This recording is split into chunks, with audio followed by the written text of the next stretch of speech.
क्या धोनी का होगा ये अंतिम आईपीएल? कौन से नए खिलाड़ी को रिप्लेसमेंट के रूप में चेन्नई देने वाली है जगह? विराट की वर्ल्ड कप स्पॉट को लेकर भी आ चुकी है बड़ी रिपोर्ट। नमस्कार दोस्तों, मैं यश तिवारी, आप देख रहे हैं क्रिकेट फटाफट का 1226वां एपिसोड। आज 18 अप्रैल की तारीख है और रोज की तरह आज भी आईपीएल को लेकर दिन भर की 10 बड़ी रिपोर्ट, बड़ी खबरें आपकी स्क्रीन पर हम परोसेंगे। तो एंड तक दोस्तों वीडियो को जरूर देखना, वीडियो को लाइक और शेयर भी जरूर करना। 2024 के आईपीएल को लेकर दोस्तों तमाम खबरें, report, news, facts, updates, stories हर रोज सबसे पहले हम आपकी स्क्रीन पर परोसते हैं। चैनल को सब्सक्राइब नहीं किया है तो फटाफट कीजिए, सब्सक्राइब का बटन नीचे फटाफट हिट कीजिए और बेल आइकन दबाइए। चलिए दोस्तों शुरुआत कर लेते हैं इस वीडियो की आज दिन भर की पहली बड़ी खबर के साथ। तो कल दिल्ली की टीम को मिली जीत, गुजरात को बुरी तरीके से रौंद दिया। 90 रन चेस कर रही थी दोस्तों दिल्ली कैपिटल्स की टीम। इजी विनिंग थी, बहुत लो स्कोरिंग मैच था। दिल्ली कैपिटल्स की टीम को ये जो जीत मिली है, इसके बाद दिल्ली की टीम ने एक लंबी छलांग लगाई है। नंबर 9 से सीधे नंबर 6 पर दोस्तों 6 अंकों के साथ दिल्ली कैपिटल्स की टीम पहुंच गई है। अब इस मैच को दोस्तों समझिए, ये मैच हमें क्लियर कट बताता है कि मुंबई को हार्दिक पांड्या का उतना फायदा नहीं हुआ, लेकिन गुजरात को हार्दिक पांड्या के जाने का खूब नुकसान हुआ है। एंड इसीलिए कहा जाता है भाई कि आपकी मौजूदगी सही समय पर सही जगह पर होनी चाहिए। मुंबई को आपकी जरूरत नहीं थी, आप जबरदस्ती गए तो आपकी बैंड बज रही है वहां पर। और गुजरात जैसी टीम को आप उठा सकते थे, गुजरात के आप चैंपियन बन सकते थे, उसको आप छोड़ कर गए। तो पांड्या के जो फैसले हैं वो कई टीमों को प्रभावित कर रहे हैं, जिसमें से मुंबई भी है, जिसमें से गुजरात भी है। आगे बढ़ते हैं दोस्तों, बात कर लेते हैं दिन भर की दूसरी बड़ी खबर की। तो आज भी बड़ा मैच होगा, पंजाब के सामने मुंबई इंडियंस की टीम चुनौती बनेगी। मुल्लनपुर से 7:30 बजे शाम को ये मैच शुरू होने वाला है। मेरे हिसाब से दोस्तों इस मैच में पर्टिकुलरली मुंबई इंडियंस का पलड़ा भारी रह सकता है। मुल्लनपुर के स्टेडियम को जो हमने अभी तक देखा है, लगभग मोहाली जैसा ही वो परफॉर्म किया है। थोड़ी बहुत तेज गेंदबाजों को मदद मिलती है, एक डिसेंट स्कोर लग जाता है। 170 180 तो आईपीएल में अब कॉमन हो गया है। बेशक पिछला मैच नहीं था, लेकिन हाँ इतना जरूर है कि मुंबई इंडियंस के पास ज्यादा फायर पावर नजर आ रही है। और अब वो रोहित और पांड्या जो साथ मिलकर खेल रहे हैं ना, वो इस टीम को बना रहे हैं और पिछले मैचेस में हमने ये देखा भी है। तो मुझे लगता है इस मैच में मुंबई की टीम जीतेगी। बाकी आप बताओ कौन जीत रहा है ये मैच को। आगे बढ़ते हैं, बात कर लेते हैं दोस्तों दिन भर की तीसरी बड़ी रिपोर्ट की। तो एक खबर विराट कोहली के हवाले से आ रही है। विराट कोहली ने बीसीसीआई से मांग की है, अच्छे फॉर्म में चल रहे हैं विराट कोहली, इस समय ऑरेंज कैप की दौड़ में सबसे आगे, ऑरेंज कैप पहना भी हुआ है। बीसीसीआई से डिमांड की है कि भैया मुझे बताया जाए, क्लैरिटी दी जाए कि मेरा सिलेक्शन T20 वर्ल्ड कप में हो रहा है या नहीं हो रहा है। हालांकि बीसीसीआई ने इसके हवाले से हरी झंडी दे दी है। रोहित शर्मा और आगरकर ने कंफर्म कर दिया कि विराट जाएंगे, कोई फॉर्मेलिटी नहीं है। लेकिन भैया सवाल ये उठता है कि आपके देश का सबसे बड़ा खिलाड़ी आपसे पूछ रहा है कि मैं सेलेक्ट होऊंगा या नहीं, मतलब किस स्तर पर आ चुकी है बीसीसीआई, आप खुद ही समझ लीजिए। एक जमाना था महेंद्र सिंह धोनी क्या किसी से पूछते थे कि भैया मेरा सिलेक्शन होगा या नहीं होगा, ऑटोमेटिक सिलेक्शन होता था। लेकिन आज की डेट में विराट कोहली, मतलब जो इस समय ऑरेंज कैप की सबसे आगे दावेदार है, बीसीसीआई से पूछ रहा है भैया बंदा कि मेरा सिलेक्शन होगा कि नहीं, आप मुझे बता दो। तो ये जो समय आया है ना, ये कारण है सबसे बड़ा हिंदुस्तान के बड़े मैचों में हार का। अगर आप कप्तान और मैनेजमेंट को ताकत नहीं देंगे और सारी ताकत बीसीसीआई के हाथ में रहेगी ना, तो वहां कोई क्रिकेटर नहीं होता बीसीसीआई का एडमिनिस्ट्रेटर। वहां ऐसे लोग होते हैं जिन्होंने शायद कभी बल्ला भी नहीं पकड़ा हो, तो वो फैसले भी अजीब लेंगे और वो पर्सनल ग्रजेस पर उतारते हैं फिर फैसला। तो मुझे भैया सीधी बात है, विराट रोहित अगर बीसीसीआई से पूछे कि हमारा सिलेक्शन होगा कि नहीं सर बताओ, तो उससे बुरा दिन तो फिर इंडियन क्रिकेट के लिए आना नहीं चाहिए था। और अगर आप भी मेरी बात से सहमत है तो कमेंट बॉक्स में अपनी राय जरूर लिखना। आगे बढ़ते हैं दोस्तों, बात कर लेते हैं दिन भर की चौथी बड़ी खबर की। रोहित शर्मा ने भैया SOS मैसेज, मतलब कि वार्निंग मैसेज भेज दिया यशस्वी जायसवाल को। कह दिया है कि भैया आप बहुत ज़्यादा हार्ड हिट करने की कोशिश कर रहे हैं गेंदों को और हर गेंद का मर्डर करने की आप कोशिश कर रहे हैं। और ये मैसेज उन्होंने T20 वर्ल्ड कप से पहले दे दिया है। दरअसल दोस्तों रोहित शर्मा और आगरकर लगातार जुड़े हुए हैं, T20 वर्ल्ड कप का सिलेक्शन चल रहा है, ऑन कॉल ऑफ कॉल लगातार ये दोनों मिलकर टीम तैयार कर रहे हैं। इस टीम की तैयारी में यशस्वी जायसवाल का रोल था आईपीएल से पहले, लेकिन जिस तरह का आईपीएल यशस्वी जायसवाल का अब तक गया है, शायद उनके चांसेस कम हो गए हैं। रियान पराग के चांसेस बहुत ज्यादा हाई है, लगभग कंफर्म हो गए। लेकिन जायसवाल को लेकर अभी भी जो बीसीसीआई है, रोहित शर्मा है, ये अभी भी बैकआउट नहीं किए हैं और जायसवाल को वार्निंग दे दी है कि भैया अगर आप अच्छे से नहीं खेले तो आपका सिलेक्शन आगे नहीं होगा। तो जायसवाल को वार्निंग दे दी गई है। विराट कोहली का सिलेक्शन कंफर्म कर दिया है रोहित शर्मा और आगरकर की जोड़ी ने।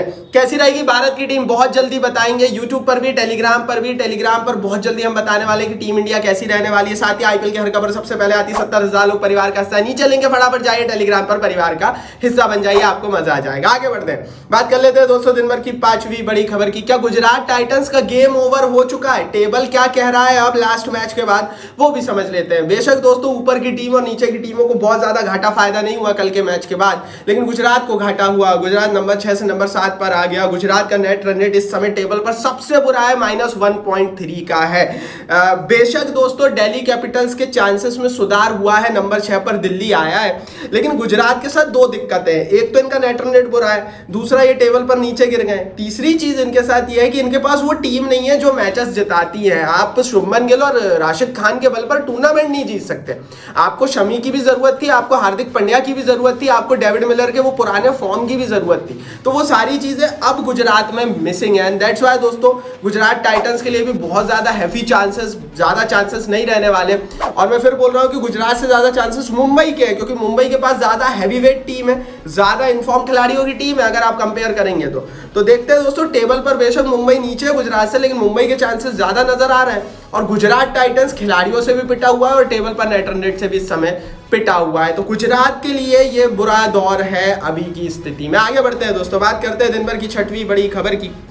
महेंद्र सिंह धोनी क्या 2025 में भी खेलते रहेंगे? कप्तानी तो उन्होंने दे दी है ऋतुराज गायकवाड़ को, हालांकि ऋतुराज गायकवाड़ कठपुतली है, कप्तानी धोनी ही करते हैं, ये हमने फील्ड पर देख लिया है। लेकिन भैया सुरेश रैना ने एक बड़ा रिवील कर दिया। टॉक शो के दौरान सुरेश रैना ने कह दिया MS धोनी खेलेगा अगले साल भी भैया। 2024 के बाद 2025 के IPL में Mahendra Singh Dhoni as a player खेलने वाले। यार देखो जिस तरह से उन्होंने पंड्या को मारा था ना, वो कभी भी भैया एक 42-43 साल का बंदा लग ही नहीं रहा था, वो 25 साल के माही लग रहे थे। जो ताकत उनके हाथ में है वो आज भी भैया नए लड़कों के हाथों में नहीं है। और ये बात से अब सभी एग्री करेंगे कि धोनी जैसा कोई नहीं है। धोनी, विराट, रोहित आज के दौर के लेजेंड, ये तीनों जैसा कोई नहीं है। और स्पेशली महेंद्र सिंह धोनी अगर अगला सीजन खेलते हैं तो ये IPL के लिए बहुत अच्छा पल ही रहने वाला है, क्योंकि जब ये IPL शुरू हुआ ना तो इसके जो स्टार्टिंग के जो आइकन्स थे ना उसमें महेंद्र सिंह धोनी का नाम लिया जाता है। और ये धोनी की पॉपुलैरिटी, विराट और रोहित की पॉपुलैरिटी जैसे जैसे बढ़ती गई वैसे वैसे IPL की पॉपुलैरिटी बढ़ती चली गई। आज भी चेन्नई, मुंबई और RCB के मैचों की व्यूवरशिप को हटा दिया जाए तो बचे हुए मैचों में मात्र 20% व्यूवर्स आते हैं। मतलब अगर आप मोटा हिसाब समझे तो 100 लोग अगर हैं तो उसमें से 80 लोग सिर्फ ये 3 टीमों के फॉलोअर्स हैं और 20 लोग बाकी बची हुई टीमों के मैच देखना पसंद करते हैं। ये ताकत है रोहित, विराट और महेंद्र सिंह धोनी की। तो धोनी अगर खेलेंगे तो अच्छी खबर IPL के लिए रहेगी। आगे बढ़ते हैं दोस्तों, बात करते हैं दिन भर की 7वीं बड़ी खबर की। नए खिलाड़ी की होने वाली है चेन्नई सुपर किंग्स की टीम में एंट्री। कल मैंने आपको खबर बताई थी कि किस तरह से मुस्तफिजुर रहमान वापस अपने देश बांग्लादेश लौट जाएंगे और 1 तारीख तक वो बचे हुए, मतलब अभी 2-3 मैचेस में और उपलब्ध रहेंगे और 1 तारीख तक ही वो उपलब्ध रहेंगे। 1 मई के बाद वो IPL का हिस्सा नहीं रहेंगे। इस समय बहुत अच्छे फॉर्म में मुस्तफिजुर रहमान हम देख रहे हैं, पर्पल कैप की दावेदारी में भी बहुत आगे भाग रहे हैं। लेकिन जाहिर है भैया बांग्लादेश क्रिकेट बोर्ड NOC के इशू लगाता है, लेकिन इनके स्थान पर एक बड़ा खिलाड़ी आने वाला। जोस हेजलवुड की एंट्री चेन्नई सुपर किंग्स की टीम में हो सकती है। रिपोर्टेडली भैया चेन्नई उनकी अवेलेबिलिटी पर नजरें बनाए हुआ है। जोस हेजलवुड इस साल नहीं आए थे इंडियन प्रीमियर लीग में, नीलामी में भी नहीं गए थे। रीजन उन्होंने बता दिया था कि भाई वो सिर्फ मई के महीने में ही उपलब्ध रहेंगे। और मई के महीने में क्योंकि वो नीलामी में आए, बोली इसलिए नहीं लगी उनके ऊपर क्योंकि अगर आप मई के महीने में ही उपलब्ध रहेंगे तो फिर टीमें आधा IPL तो आपको खिलाएगी नहीं और पैसे देगी नहीं। लेकिन अब भैया टीमों को जरूरत है, स्पेशली चेन्नई को इनकी रिप्लेसमेंट की जरूरत है। तो हेजलवुड क्योंकि सिर्फ मई के महीने में उपलब्ध रहने वाले, हो सकता है चेन्नई सुपर किंग्स की टीम का हिस्सा बन जाए as a replacement of Mustafizur Rahman. और मेरे हिसाब से काफी बढ़िया, काफी संतुलित ये रिप्लेसमेंट रहने वाली है। आगे बढ़ते हैं दोस्तों, बात कर लेते हैं दिन भर की 8वीं बड़ी खबर की। ये रिपोर्ट दोस्तों निकल कर आ रही है ऑरेंज कैप की दौड़ के हवाले से। विराट कोहली 361 रनों के साथ अभी भी ऑरेंज कैप की दौड़ में टॉप पर बने हुए हैं। हालांकि RCB की टीम ने अपना लास्ट मैच 2-3 दिन पहले खेला था, लेकिन उसके बावजूद भी विराट की पोजीशन अभी तक डगमगाई नहीं है। तो ऑरेंज कैप की दौड़ में विराट ने एक लंबा गैप ले लिया। Riyan Parag 318 number 2 position, Sunil Narine 276 और सैमसन 276 नंबर 3 और नंबर 4 पोजीशन पर सक्सेशन में बने हुए हैं। यहां से ऑरेंज कैप की दौड़ देखना इसलिए जरूरी जरूरी है, क्योंकि ये जो ऑरेंज कैप के टॉप 10 रहेंगे इसमें जो इंडियंस रहेंगे ना वो बल्लेबाजी करेंगे फिर T20 वर्ल्ड कप में भी। और विराट, पराग और सैमसन ये तीन इस समय सबसे बड़े दावेदार बन गए हैं टीम इंडिया में T20 वर्ल्ड कप खेलने के। जब ये आईपीएल शुरू हो रहा था उससे पहले ना रियान पराग को कोई T20 वर्ल्ड कप के लिए भाव दे रहा था, ना संजू सैमसन को कोई भाव दे रहा था, लेकिन अब तो देना पड़ेगा, क्योंकि बीसीसीआई खुद कह चुका था कि भैया आईपीएल का प्रदर्शन ही तो मायने रखेगा। अब आईपीएल में जब प्रदर्शन कर रहे हैं बंदे, अगर आप उसके बावजूद भी उनको सेलेक्ट नहीं करोगे तो फिर इसका क्या मतलब है भाई? इससे तो फिर आप आईपीएल से पहले ही एक टीम सेलेक्ट कर दे देते। तो जाहिर है अब विराट, पराग और सैमसन को आप जरूर देखने वाले हैं T20 वर्ल्ड कप में। ऑरेंज कैप की दौड़ के लिए लाइक बनता है। आगे बढ़ते हैं 9वीं बड़ी रिपोर्ट में। अब पर्पल कैप की दौड़ की बात कर लेते हैं। चहल 12 विकेट के साथ टॉप पर बने हुए हैं और चहल ने भी साबित कर दिया भैया यहाँ से कि राजस्थान की जीत की चाबी भी वो है और भारत के लिए भी चहल जरूरी है। पिछले कुछ दिनों से मिस चल रहे थे T20 क्रिकेट से। कुलदीप यादव जिनके बारे में कहा जा रहा था कि उनकी जरूरत है, वो इस लिस्ट से गायब है। नंबर 2 पर बुमराह, अच्छी खबर है। नंबर 3 पर खलील है। नंबर 4 पर फिज है। बुमराह ने 10, खलील ने 10 और मुस्तफिजुर रहमान ने भी 10 विकेट निकाले। इन तीनों ने 10 विकेट निकाले। खलील अहमद ने अपनी दावेदारी बना ली है भैया T20 वर्ल्ड कप के लिए, क्योंकि लगभग आधा आईपीएल हो गया है यहाँ से। और अगर आप आधे आईपीएल के बाद भी बने रहते हो, लिस्ट में 10 विकेट निकालते हो, लेफ्ट हैंड पेसर हो, परेशान करते खलील अहमद, फाइंड थे, तगड़े खिलाड़ी थे, बीच में फॉर्म बहुत खराब हुआ 3 साल, लेकिन खलील अहमद भी अब दावेदारी ठोक रहा है और मेरे हिसाब से सिलेक्शन होना चाहिए। तो खलील अहमद, बुमराह और चहल, इन तीनों का सिलेक्शन भी T20 वर्ल्ड कप में आप अभी की डेट के हिसाब से तो पक्का समझिए। आगे बढ़ते हैं 9वीं बड़ी खबर के बाद अब 10वीं बड़ी रिपोर्ट की यहाँ से बात कर लेते हैं। मध्य प्रदेश प्रीमियर लीग की 5 टीमों के नाम और लोगो रिवील कर दिए। मध्य प्रदेश क्रिकेट एसोसिएशन के सचिव आर्यमन सिंधिया ने भोपाल लेपर्ड, ग्वालियर चीता, जबलपुर लॉयंस, मालवा पैंथर्स और रीवा जगुआर्स के नाम घोषित कर दिए। इससे पहले तमिलनाडु में प्रीमियर लीग चल रही है, कर्नाटका में प्रीमियर लीग चल रही है, उत्तर प्रदेश ने अपनी T20 लीग चालू कर दी है। अब हर क्रिकेट एसोसिएशन अपनी एक खुद की फ्रेंचाइज T20 लीग करा रहा है। उसी की तर्ज पर दोस्तों मध्य प्रदेश में भी अब T20 league MPL Madhya Pradesh premiere league के नाम से